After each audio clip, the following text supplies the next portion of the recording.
relatively reasonable hour of panel. This is how to game the weird, injecting weirdness and horror into RPGs. And I am I think this is one of the ones I came up with when Alex asked, but maybe not. Anyway.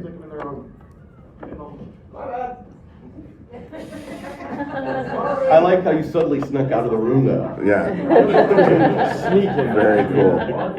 And that's how to eject. Keep it in mind. I'm Kenneth Hite, writer and game designer, the designer for the purposes of weirdness and horror. Actually, basically almost my entire oeuvre, but Trail of Cthulhu, Knights of Black Agents, Fall of Delta Green, co-wrote part of the Delta Green role-playing game, lead designer on Vampire the Masquerade 5th edition, the author of a little chapbook that some people still recall fondly called Nightmares of Mine, which was about how to run horror. That was published by Iron Crown shortly before Iron Crown's bankruptcy. There is no cause and effect that I have detected. And all of that got recycled into GURPS Horror. So if you are looking for the Cliff's Notes, the advanced version of this panel, feel free to pick up GURPS Horror 4th edition, where everything I have to say about horror has been said. And we'll let the panel now introduce themselves and give their own superlative credits in the weirdness/horror biz, starting with my beloved cohort to my right. I'm Chris Spivey. I'm a writer, game designer, recently the production director of Dark Dreams Games. My credits include for horror specifically things like Harlem Unbound, On It West, Vampire, Chicago by Night, amongst a few Call of Cthulhu things like the starter set or Cthulhu Confidential, and a litany of other things that I'll say I'm too modest to mention, but I'll reference them without saying them. Right. And to my left. You should not be so modest about it.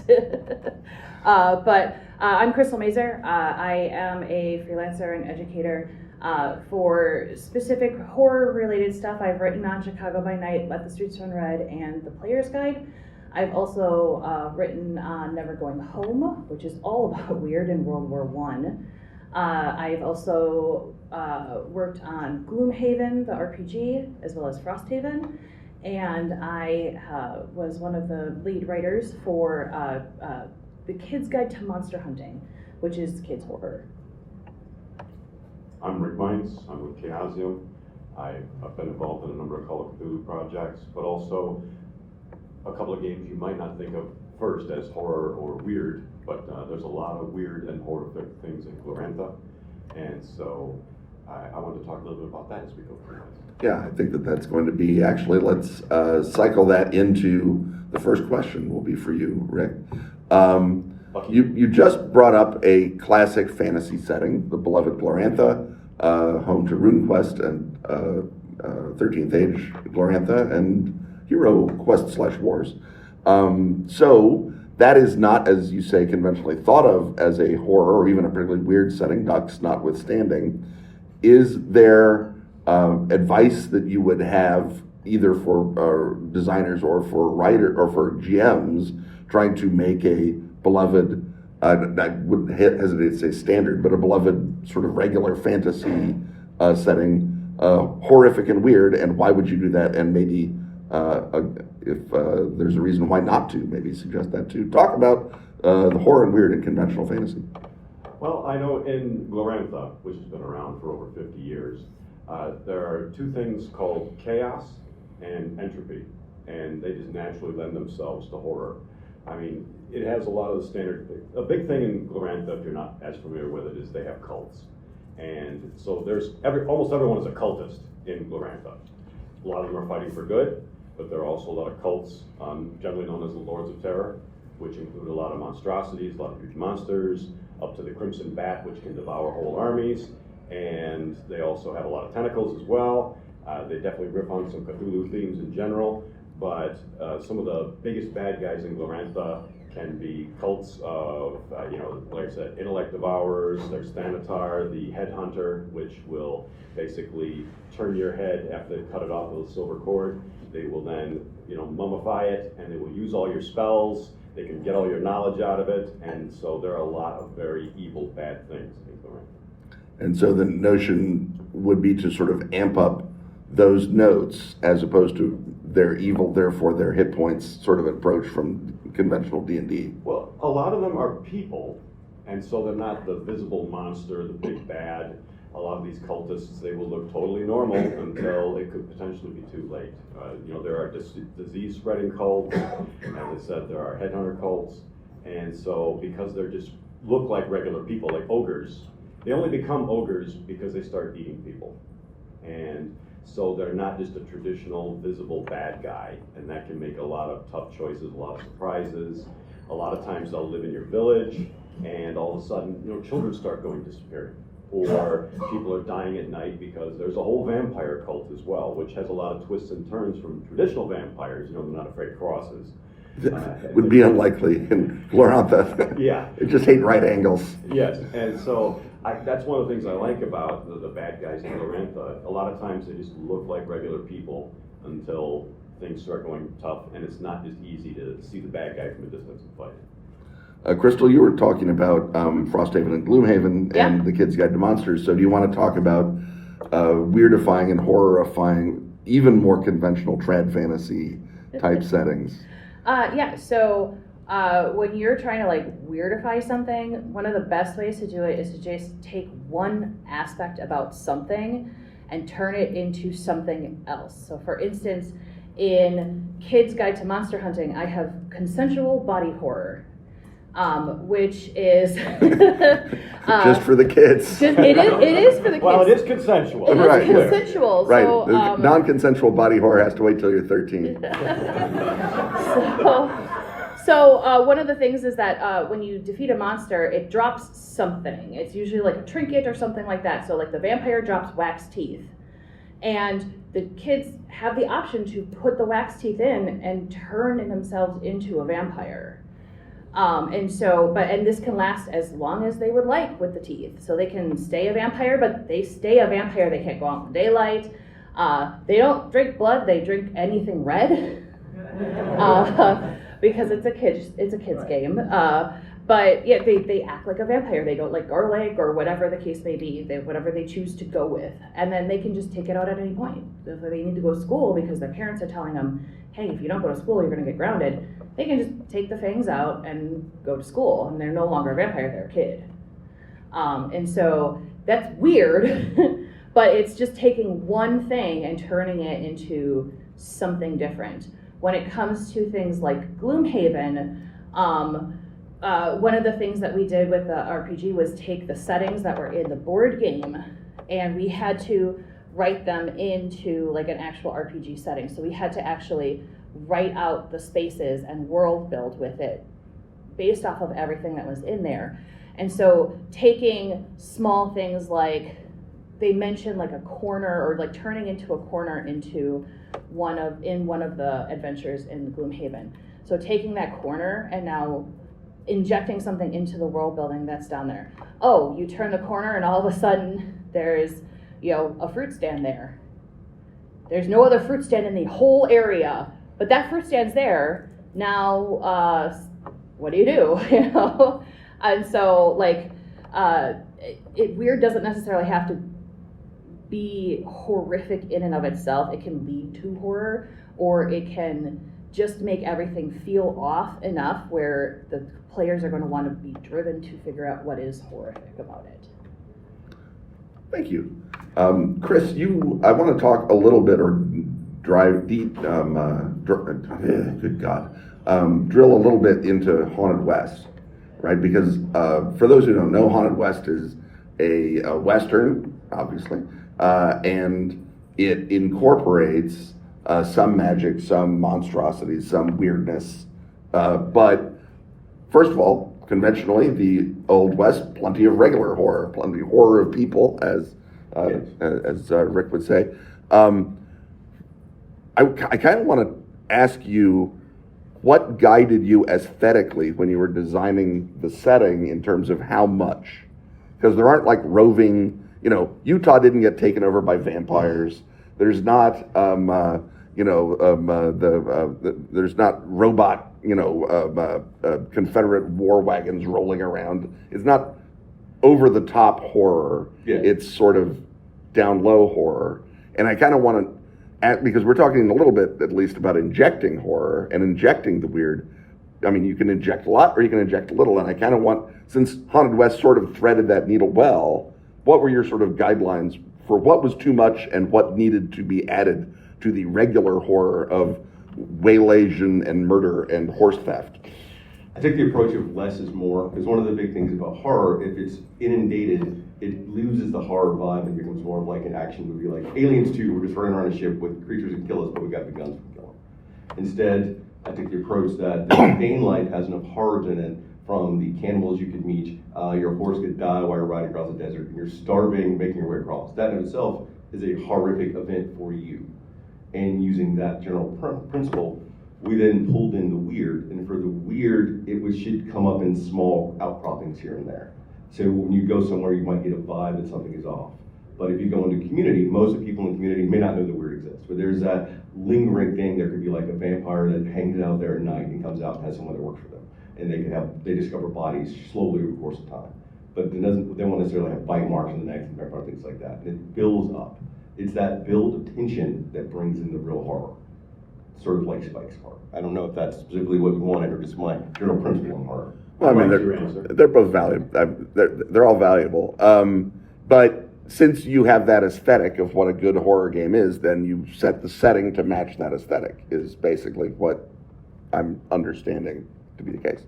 And that, I guess, is the first sort of advice for world building is if you're aiming at a specific type of horror, then build the world underneath the horror that you want to support it. If your horror is a bunch of vampires in a predatory mafia-style council opposed by hippie and punk vampires inexplicably left over from the 90s, then your horror has to perforce be more personal and political, because it's about your choices within a vampire society, and it's about vampires who say they're your friends but are actually conspiring against you because they're jerks. And that combination of low-level conspiracy and high-level this society is clearly unethical, but I have to be a part of it or die. What does that drive me to do? And that creates a different style of horror because it comes from a different world. And if we could take a step back to Rick's too, and for Rick's point about there being a mundane horror and not knowing who that person could be, for instance, in the West, you could move over one town and you'd start your entire life over again. That's why people would be hesitant when new people would come in. They would treat them differently because they don't know what they're bringing. That you could be a serial killer 3 counties over, killing everyone along the way, constantly moving, and that's very mundane horror that he was talking about, integrated into your society. Until it's time to get the heck out of Dodge. Right. Yeah. Okay. I think we'll do one more round of questions for the panel from me, and then we will throw it open to questions from you guys, since you showed up to this panel for some reason, and we would like to know why. And we want to talk about what they want to talk about. Yeah. Yeah, also Absolutely. that. Or Ken didn't prepare any more questions. Right. Who can say? It's a land of wonder and mystery. So we've sort of talked about the how to, in a setting, let's flip it around and say, what do you find to be the most effective kind of weirdness or horror to have either in a setting as a designer or at the table as a GM? What do you think, is sort of your, not necessarily your old standard, but the top shelf horror that you bring down for a special occasion? What would you say that would be? And we'll start on this side with Chris. I guess I'm more of an old school guy. If I'm running a game, I like it to have sort of a pulp vibe to it. So I want the horror to be something the players can actually face and potentially beat and feel good about it. And that's how the vibe of the game goes until the end. Then I pull out my Michael Moorcock with laws of order and chaos actually behind everything to make it a more cosmic horror vibe at the very end. Sort of pulling the rug out from under them. Crystal? One of the things that I love to do is to bring in the occult into a lot of things. For instance, with one of my scenarios for Never Going Home, they went to one of the coldest places on Earth in Siberia, and they stumbled upon one of the colonies that are up there, and that the colony has been around for centuries, and they had been worshiping this thing that ended up being the Russian version of Father Frost, and it was like a religion for them, and so their worship of this thing also fed into that thing, and it was part of their daily lives. Well, the characters go up there, and everybody in the town is doing this thing that is not normal for them, and so it is very weird and very secretive, and the players are like, what is going on in this whole town? Stuff is happening, nobody's talking about it. They go on like it's a daily thing. And so I love throwing players into everything is off, but nobody thinks that it is off. But you know that it is off. So something is wrong. You now have to figure out and solve that problem. So, Rick, what are your go-tos or your best of breeds? Well, since this is about into your gaming group, right? Right, or into a thing that you want to publish, whichever. But Well, gaming group is, I think, I- practical as well. Most of the groups I've gamed with over time, everybody has their specialties, everybody has their skills. They know, oh, like in Call of Cthulhu, oh, I'm really great with library use, or I'm always the driver who, knows how to get around all the obstacles.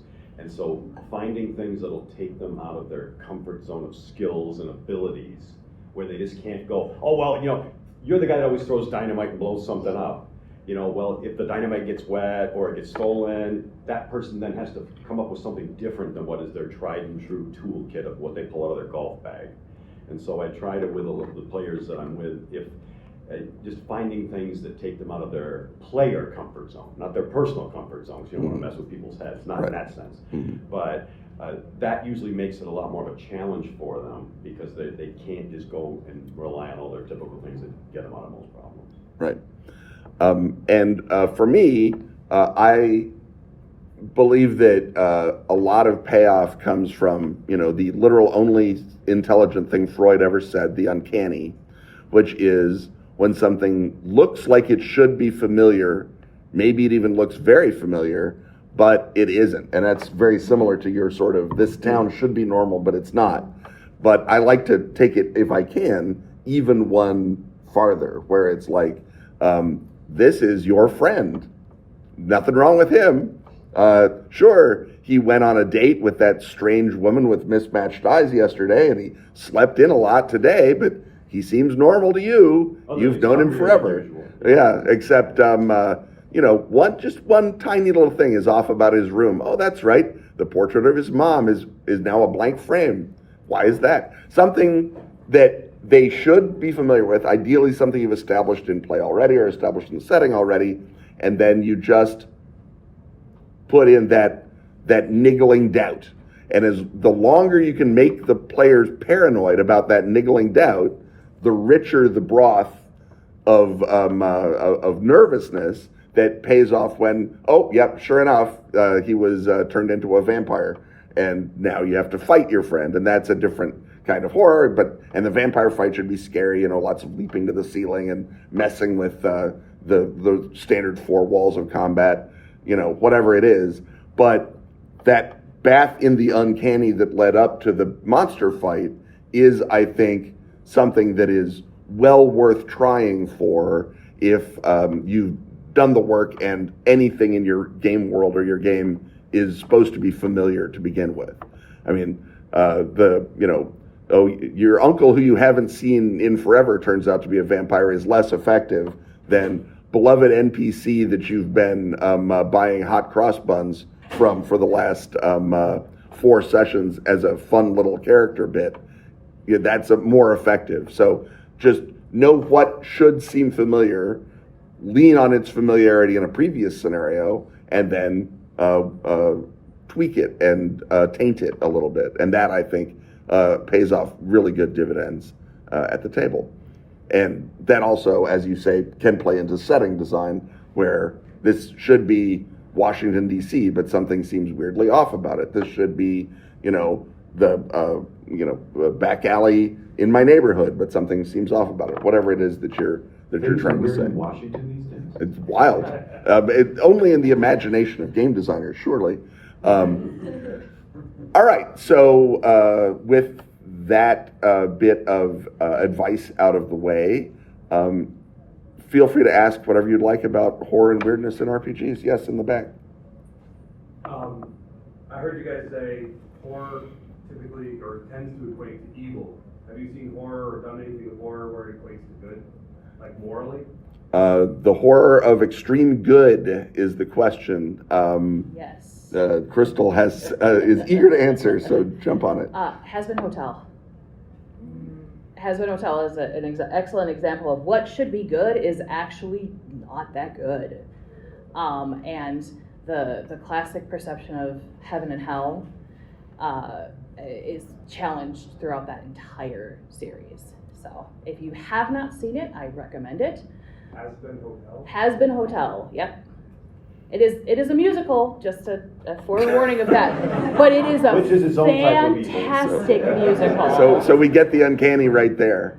So. Does anyone else have examples of good horror, or I mean, literally good horror? Well, a lot of communities will be doing things because it really works for their community, but then they don't realize as they're slowly drifting down a certain way that they're doing slightly bad things to keep what they've got. You see this like in an example, like in The Walking Dead. A lot of survivors get together, they're doing a lot of good things, but then they have to start making tougher choices, and then it's like they might have to sacrifice somebody, and it's not, they're good people in general, but they're just given really crappy choices where it's hard not to make a choice that doesn't screw somebody. And because they're trying to preserve their core community. And I can recommend the RPG Cult, which is from Sweden. Yes. And explicitly equates extreme spiritual good and extreme spiritual evil as extreme things that the human condition is not actually prepared for. And when an angel immanentizes, it will break reality and you just as hard as a demon will, because you're not supposed to be directly perceiving either of them, that being literally the point of the material world. All right. I didn't know if you had a good. No, I like that. Right, I'm just okay. gonna vibe with it. Just vibing with it. Okay. Next question. Yeah. So you have the grizzled player. They've read all the mechanics. They've been playing for a couple of years. They've seen it all. And you're trying to offer them mystery and intrigue without upsetting them. Because they know how the system works. They have an expectation of what's going to happen. And if you change the game mechanics, you say, rule 0, this is interesting, I'm going to make interesting homebrew monsters that will give you a challenge. I'm going to make plot twists that don't follow the specific mechanics of the game. There is the possibility they flip the table and say, I didn't sign up for this and walk away.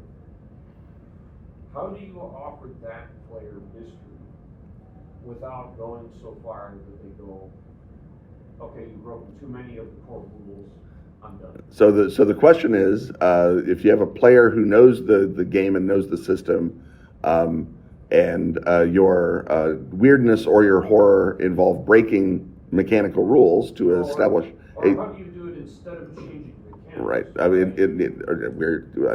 let me continue to summarize your question before I answer it. If you are inserting horror and weirdness by breaking or changing the mechanical rules, which, by the way, is a great technique, and I completely recommend it, how do you convince that player not to flip the table in outrage? And also, furthermore, is there a way to insert horror and weirdness without changing mechanics? And I think the overwhelming easy answer is yes. It's superbly easy to insert horror and weirdness without changing mechanics. It happens every day. Even in D&D, Ravenloft very successfully inserts horror and weirdness without changing the mechanics in a dire way. They do change some of the limits of your power and abilities, because horror in many cases is about powerlessness. But Ravenloft shows that in the hardest case it can be done. So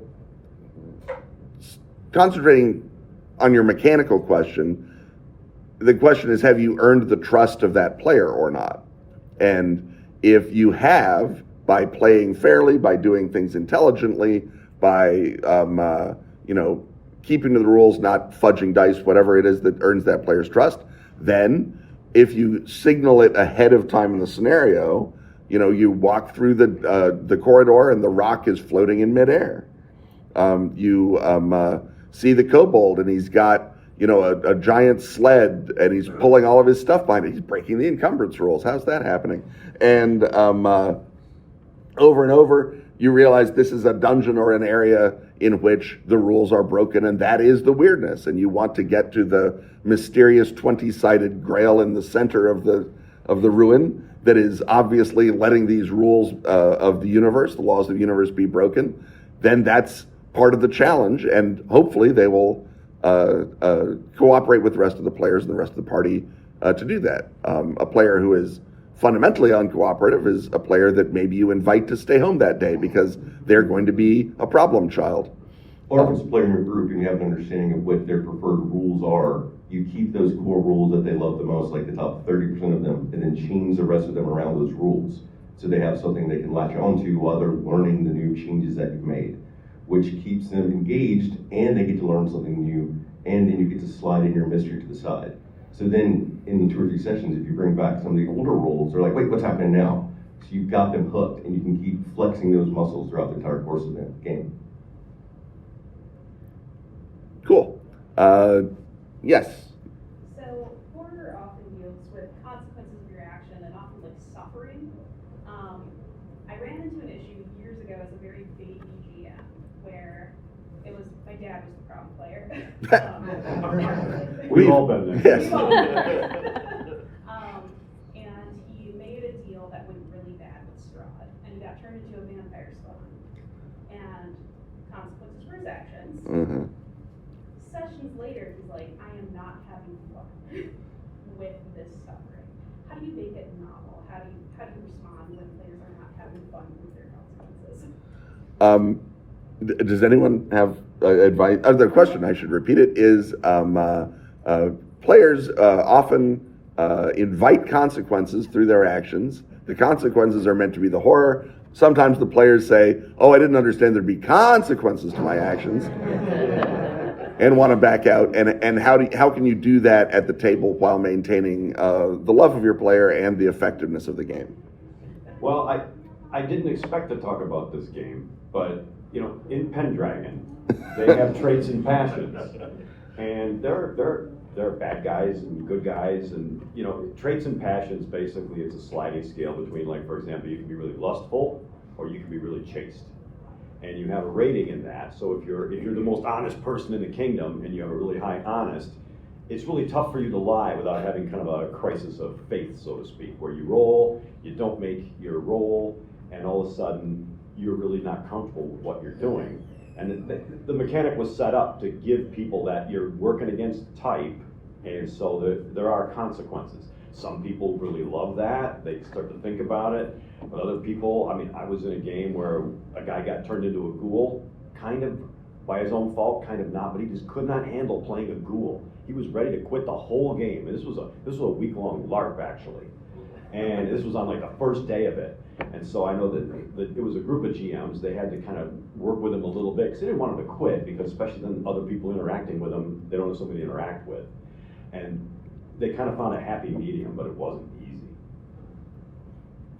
I think too, having that conversation with the player outside of the game and coming up with a plan for them. It also depends on the type of feel that you want. Like if you want to have some sort of redemption arc for that character or something like that, you could kind of plan for that. Or you can try to give them a hero's out. Like they sacrifice themselves for the good of the group for something in some horrific way, and then they can make a new character, or the characters, go on a quest to resurrect him or something like that.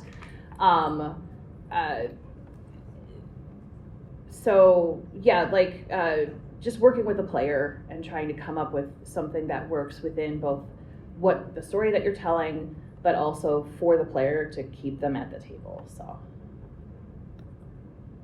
Okay. And also so you don't get grounded, because that was your dad. Another question.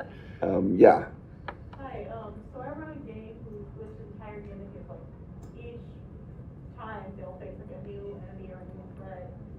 So we do a lot of horror, and like, how do I stop that from getting old? Like, how do I change things so it's not like, oh, here's another thing of the week? Like, how do I like keep each one kind of unique and separate? Okay, the question is about how to get the monster of the week to not be formulaic. Yeah.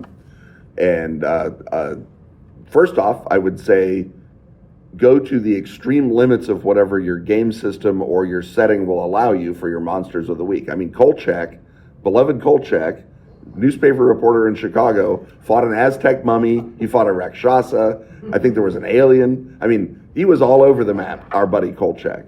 And what prevented Kolchak from feeling the same, even though it was literally a formulaic script, It was a weekly show, so it really was. Right, yeah. Monster of the Week. And it was also the same formula all the time, because it was monster is killing people, Kolchak finds them, no one will believe Kolchak, his editor yells at him, the cops threaten him, he somehow stops the monster, he gets no love. And that was the story. You know, it was not a multi-year show, but it did run successfully for its, one season. And the way that you make those change-ups, in my experience, is to make every fight different.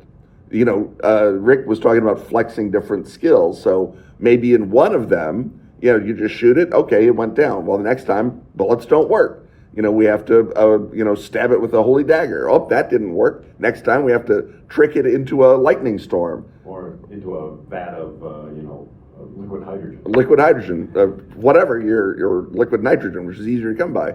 And so, not just your special means of dispatch, your banes also should change, but the nature of the fight.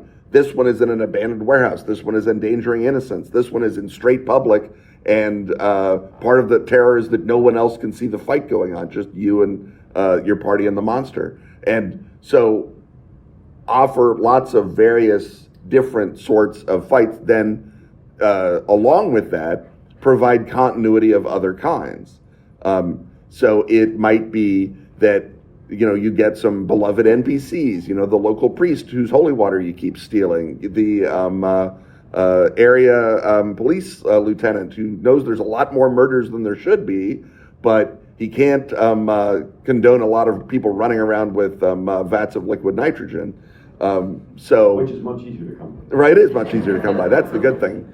And so you can change up the big fight while keeping the story more continuous. And the players will also be developing their own backstory and their own continuity. And every now and again, if a player gave you a backstory like I was found as an orphan in the graveyard, then your changes, you're fighting ghouls, but these ghouls are your parents, dun dun dun. And that becomes, its own drama, even though it's still just really a ghoul fight. You can also change their motivation and possibly actually have sometimes the monster themselves not being evil that's there, but actually fighting some sort of evil themselves. Or not every combat has to be a physical combat. In some of the games I've played, they're having arguments over the laws of the tribe and whether they're going to banish somebody or not. So there's a lot of verbal arguments and verbal combat, but it's not about who's hitting who with what. And so it doesn't always have to be that physical combat.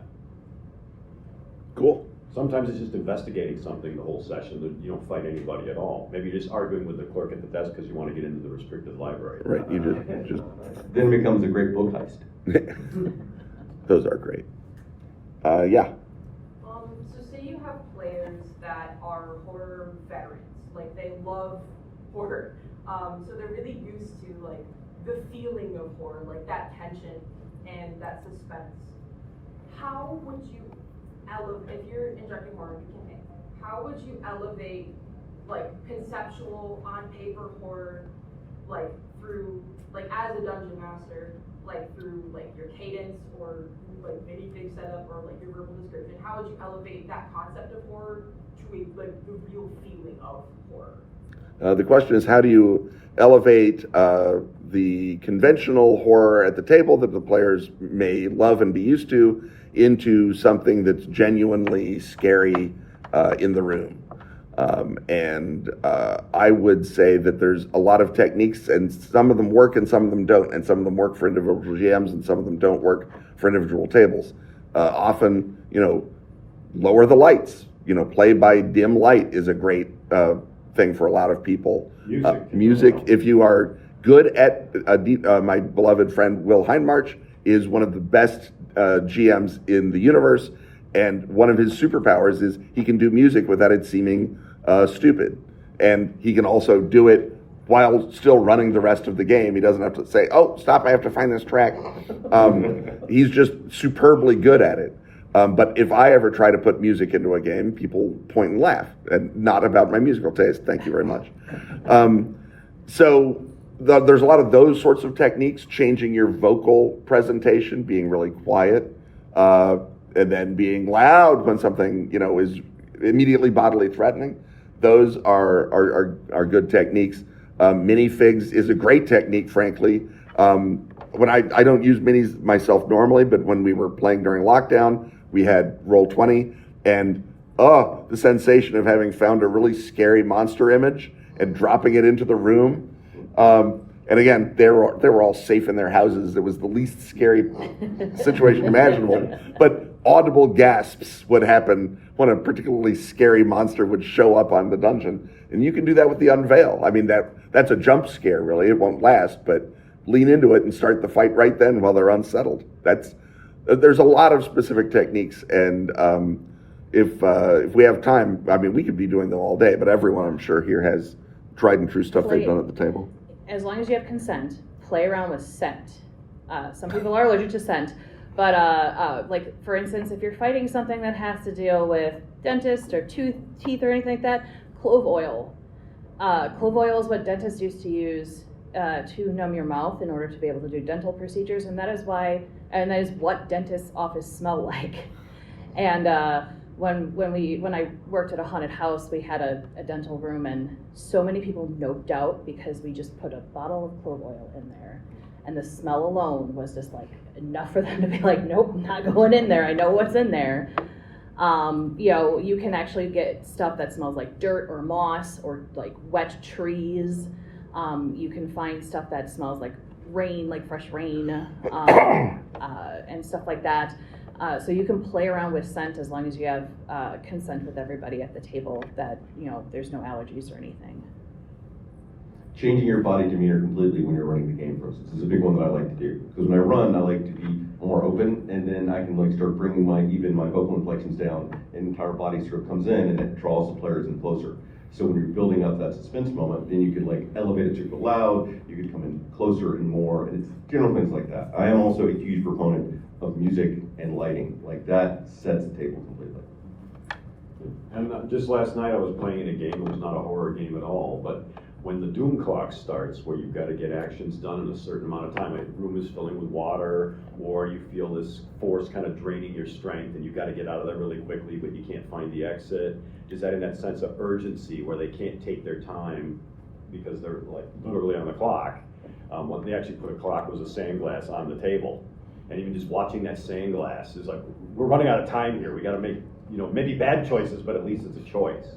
And does that tension really change the whole mood of where we were taking our time, thought we were so cautious, but now we didn't have those options? And another part is, it depends on how many players you have. For instance, Cthulhu Confidential is exceptional because it's a one-on-one experience.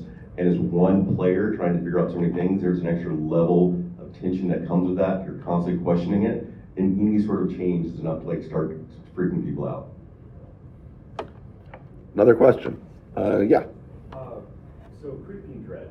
I love Creeping Dread, but with tabletop games, there's a lot of changes in pacing. So you might have a fast scene, you might have a scene that really gets embroiled in role playing. And what's the right way to drop in those little subtle weird hints and increase the, increase how often you're doing it or whatever in order to build that sense of dread without people either, feeling it's too over the top or missing it entirely and forgetting about it. The question is about sort of two allied questions, creeping dread and pacing, and also spoor. and when and how often to drop Spoor. And because I didn't get to do it to the last question, I'm going to do it to your question. And this is sort of a go-to methodology for horror at the table. And it is the roller coaster method. And the roller coaster, if you remember, you get on your roller coaster, and there's the initial period where everyone's having fun, and then you look around at the roller coaster and you're like, this hasn't been maintained since the Clinton administration. And the guy who locked me into the roller coaster, I think he was like 12. I don't think, and he's like, hey, enjoy your time at the roller coaster. And then it starts going, and there's that weird clanking noise and the strange sounds from the track, and then you sort of, oh, is the car meant to go that direction? I don't think so. Well, man, we are getting high. This, I do not like. This was a terrible decision that I've made.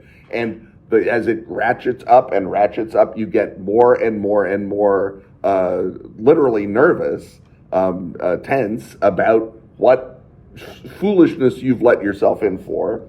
And then suddenly gravity stops working. You're in free fall. Everything is crazy. Your body is going crazy. Your 3 million-year-old ape in your head is like, we're falling out of the tree. We're going to die. And then you slam into the ground. You know, gravity returns. Different stressors. You release it all cathartically, and the roller coaster's over. So, if you are stuck for a pacing modality roller coaster, up to the climax should be noticing things about this roller coaster that are terrible, and do different ways of Spoor. You can have, if there's one Spoor, right, if you're fighting cultists of Hastur, and you can say that the room's a standard library, there's a bunch of books in it, some of them are yellow-covered paperbacks, must be from like the 19-teens or 1920s, probably bring in some money. And then in the next room, you're like, wow, there are a lot of bananas on the table in the kitchen. That's odd. And then by the time they get to the bedroom that is entirely hung in yellow silk with gold chains rattling from the ceiling, they're like, all right, yellow is messing with us. This is a problem. So you slowly drop it in, slowly build it up. And then, of course, they look in the mirror, and that's when the king in yellow comes out, and they have the big fight. And that's great, and it's exciting. And that is a hoary old standard for a reason, and the reason is it works. So once you've mastered it, work on change up, let the pacing expand or contract at the table however you want. But if you can put that in your pocket, you will be able to run one good horror session reliably. And that is, that may be all you need. And if you've got a bunch of clever monsters, you can just do that over and over again, and it won't feel bad. But that is the sort of the modality that I have found to be very, very effective at the table and pretty easy to implement, I think. And it's okay if they actually miss the first couple. Sometimes it's even better if they miss those first ones. Because then there's a horror of not knowing how long this has happened and the oh shit moment that hits hard. When they're committed. Yeah. Okay. Yeah, you. How effective do you find using like the screenwriting tool of their attention? Oh, there's 4 people sitting around the table talking about baseball for 20 minutes, but then so that's not exciting. But then when the camera goes down and there's a bomb underneath the table and they're still talking about baseball and the audience is going, oh no! Where you have that separation between the players know there's a bomb underneath the table, but their characters don't know. Do you find that works at all, or have you messed around with that at all? So the question is about how to weaponize suspense when player knowledge runs ahead of character knowledge. Yes.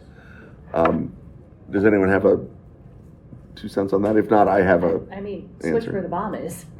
That's like the simple one, is that if the players are like, oh yeah, we know it's underneath the table, and they go look on the table and it's not there, then they're like, wait, what?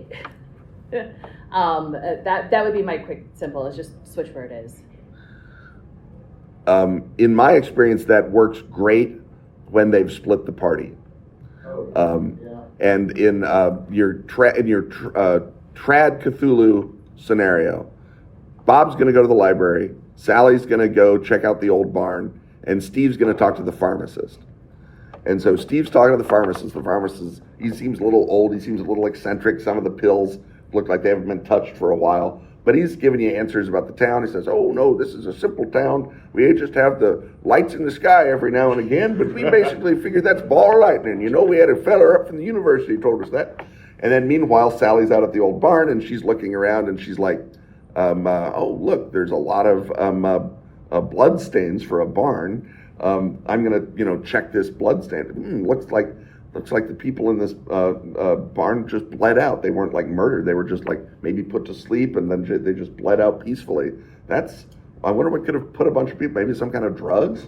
And then you're still talking to the pharmacist, and he's like, well, young feller, why don't I mix you a phosphate while we keep talking? And then You look a little pale. And then the guy in the library is like, let's see, let's check. Good Lord, this pharmacy's been here since colonial times. Well, it was run by, look at that, Ebenezer Philpott, pharmacist. He must have been one of the founders of this town, Philpottsburg. I guess that makes sense. And then, the guys, well, if old Philpott's ever learned anything, it's how to mix a phosphate. And so the character you intercut, you switch around. And so the guy who's in the pharmacy has no reason for his character to be suspicious, but he personally is like, I cannot drink this phosphate. I'm going to be bled out in a barn. Someone save me. That sounds like our time in Injecting. Yeah, and that's how you do it. Another question. You mentioned about helplessness and powerlessness as kind of helping promote horror. But at the same time, you don't want to take agency out of a player character or the players themselves. Can you talk about any techniques to kind of help, to have that helplessness without just railroading the entire session, or is that sometimes a good thing? helplessness and powerlessness without ruining player agency and ruining players' sense of owning the game and their actions is the question. I could say read Harlem Bound. How's that sound? Yeah, well, that's good advice under any circumstances. Yeah. I would say that another zeroth rule of horror is that horror, and this is less true for weirdness, because weirdness is just weirdness, but we're talking about horror for some reason. The zeroth rule of horror is everyone has to buy in, or else it doesn't work. You can run a adventure game where a guy's on his phone the whole time. The other players are having a great time. You can run a diplomacy game or an intrigue game or a courtly love game where one player's checked out or isn't into it or is just, there for the ride, and it still works. Horror breaks if people at the table aren't into it. So you have to get buy-in at the beginning. One of the great unsung secrets of Call of Cthulhu and anything with of Cthulhu in it is that opening that game at the table gives instant social contract. I am here to be broken, maimed, driven insane, probably eaten or dissolved. Something awful. All of those things. Something awful is going to happen to my character. I have signed up for this. It varies a lot depending on whether you're talking about a one-shot scenario. You might play at a con, which that's some of my favorite things to do, because I go in sitting at the table saying, I just want to have a lot of fun and have fun things happen, and it's not about whether I controlled the whole situation or not. Sometimes I'm just plotting how I can have a really cool death.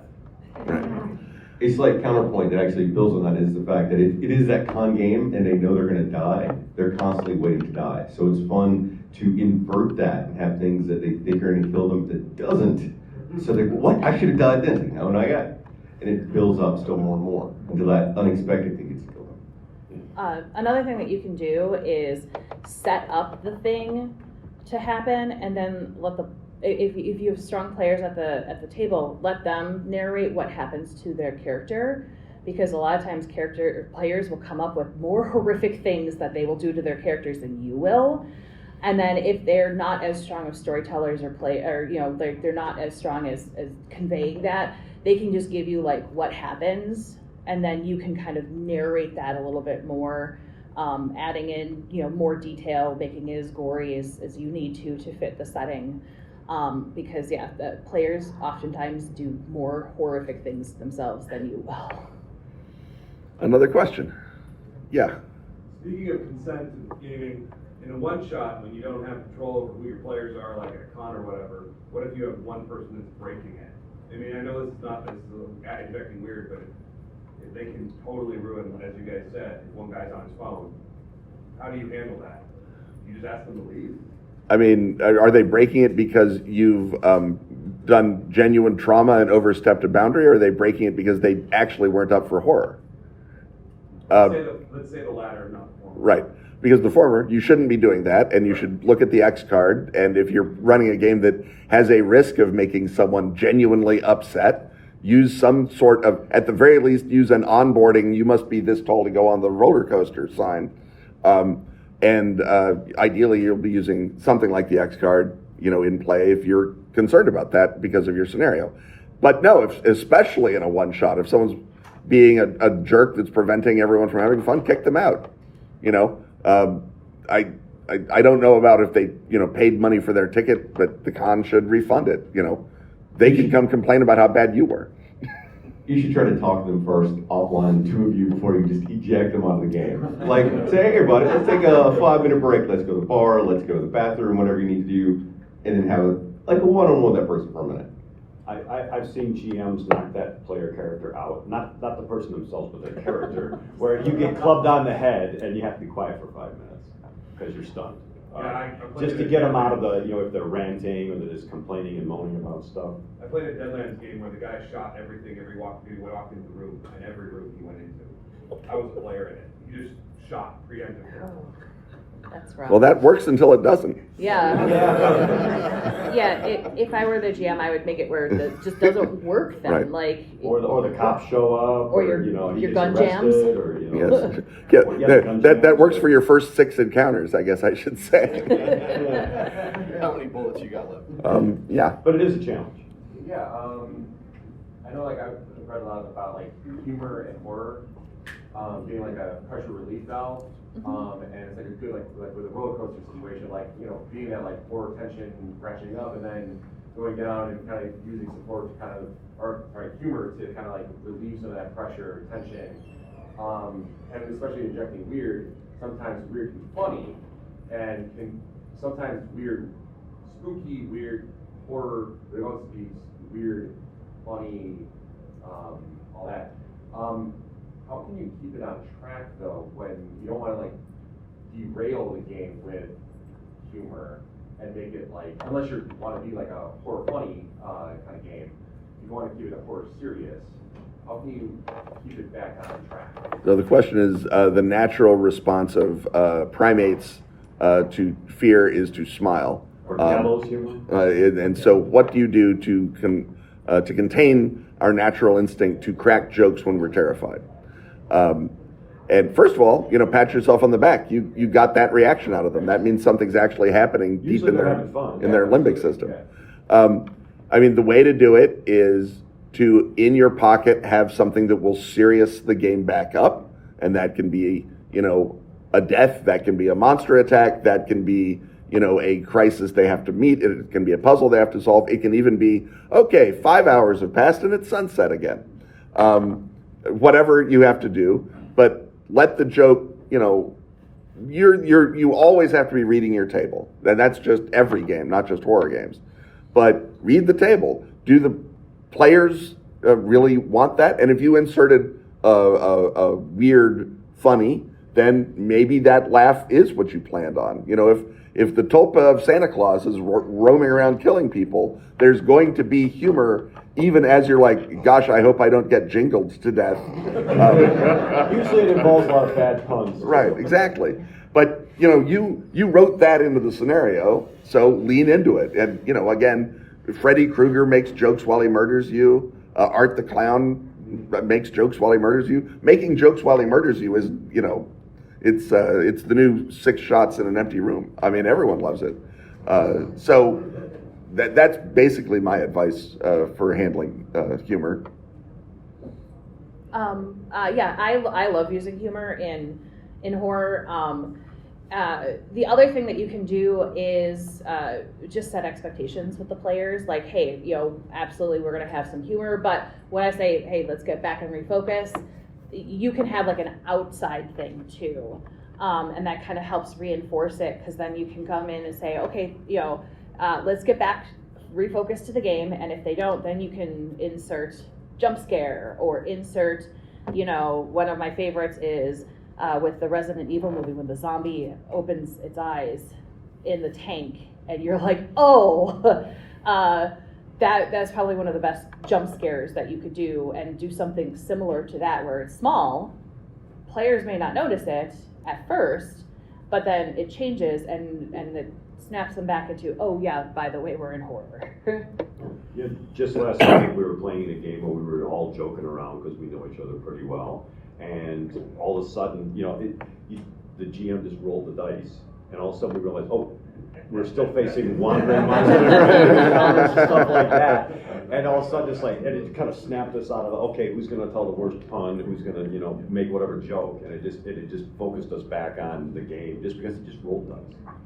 Okay, horror having successfully had its mood broken by humor, this is it for us. Let's the panel please tell our audience where they can be found and encountered, either online or at the rest of the show, or however else. Plug your stuff, people. That's what we're here for, not to help. Chris? I just want to say thank you, Ken, for moderating. That's so Second sweet. that. Anyway, Chris, plug yourself.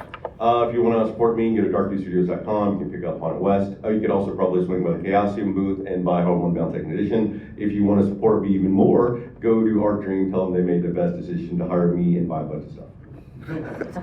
Right, yeah, put that in the subject line in your PayPal. I'm Kenneth Hite. I'm every week on a podcast with my beloved Canadian life partner, Robin Laws. Ken and Robin talk about stuff wherever your podcasts are found. We drop every Friday, so please enjoy that. I'm Kenneth Hite on all the socials, your Twitters, your Blue Skies, your Facebook, and Instagram if you just want to see pictures of my cat and what I've been drinking recently. So yeah, that's me. I guess my latest plug thing is Tattered Facade for Vampire, which is coincidentally about how to make Vampire even more horrifying, adding more horror to Vampire, because that was the problem, was it wasn't scary enough. It was actually the problem, but anyway, that's neither here nor there. Emily Cambius, who was a great designer, wrote about half that book, and it's really, really good. I'm Crystal Mazur. You can find me on social medias at Body and Soul 152 or The Geeky Panda. I am also recording this panel, so if you want to go back and reference it, you can go to Darker Days Radio, which is a podcast based that we focus on horror games. And the latest deep dive that we did was on Cult. So you can go check that out and see the stuff that we are doing. So, yeah. During the show, I'm often in the Chaosium booth in the exhibit hall. I'm going to be helping out at the auction today. I recommend you to drop in if you want to see one of the coolest auctions on earth. I'm on a lot of the socials a little bit. I'm always just Rick Meints. As long as you spell my name right, it's not too hard to find me at all. There aren't a lot of Meintses in the industry.